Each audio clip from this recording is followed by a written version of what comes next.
In the movies, executive protection looks like a massive wall of muscle, a giant in a suit waiting to physically brawl with an attacker. But modern close protection relies on a completely different skill set. Today's protective specialists operate proactively. Instead of waiting for violence to happen, they use intelligence gathering, advanced scouting, and precise tactical choreography to ensure a threat never gets within striking distance.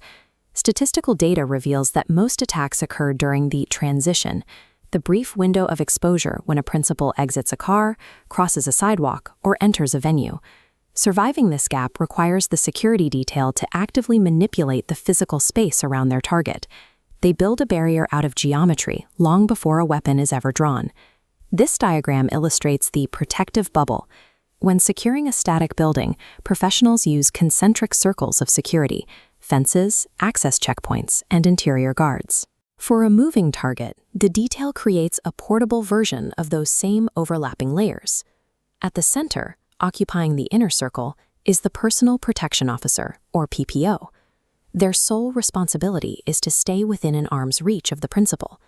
If an attack occurs, they provide immediate physical body cover and extract the target to safety. Surrounding them are the outer circle agents. Notice how their fields of vision overlap. Each agent is assigned a specific sector to monitor, ensuring every possible angle of approach is constantly scanned for threats. Combining these two layers creates a dynamic walking cordon that eliminates environmental blind spots. Look at this linear arrangement, known as the sweep formation. It's used in low-risk environments to keep a low profile. A lead agent navigates and clears the immediate path forward, while a trail agent stays a few paces back to monitor the rear. When the threat level elevates, the geometry scales up to meet it. This is the box formation. 4 agents take positions at the corners of a literal square around the principal, dividing the environment into dedicated 90-degree sectors. However, a square has structural limits. The box is rigid. If the team has to move rapidly, agents can easily drift out of perfect alignment, which creates vulnerabilities, especially in the rear position. To solve that rigidity, the detail shifts into the industry gold standard, the diamond formation. Instead of flat corners, you have a distinct lead, left and right flanks, and a dedicated rear guard. Watch how this shape breathes. When the team hits a bottleneck, the diamond elongates smoothly to slide through narrow gaps. When they reach an open plaza, it expands. The agents absorb the changes in the terrain without ever breaking their interlocking shield.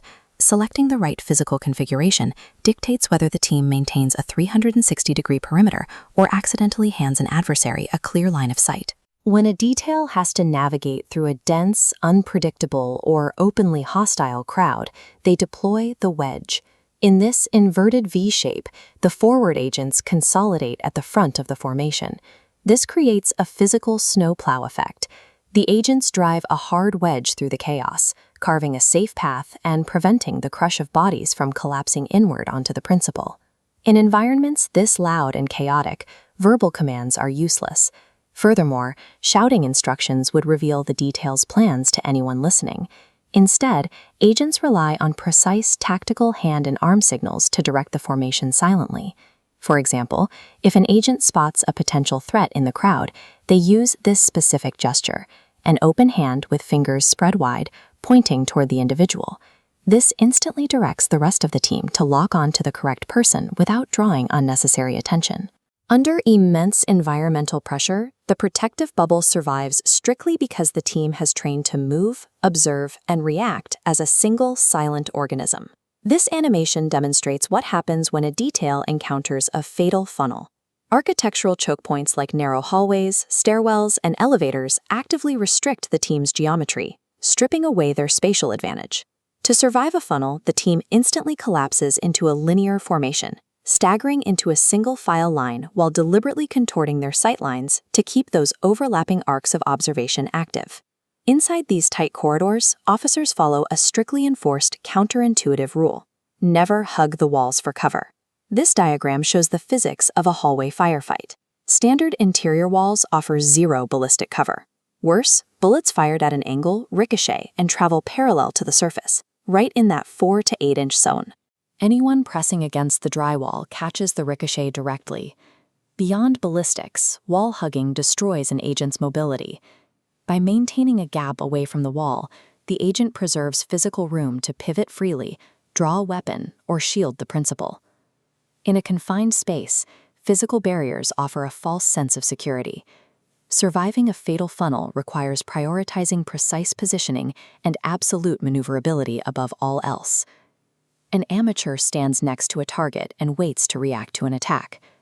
A professional protection specialist actively manages the environment, structuring the space so an attack becomes logistically impossible. Modern executive protection is an exercise in architectural manipulation. It requires expanding, collapsing, and molding human geometry to maintain total dominance over the immediate physical space. Flawless choreography denies an adversary the physical geometry required to strike.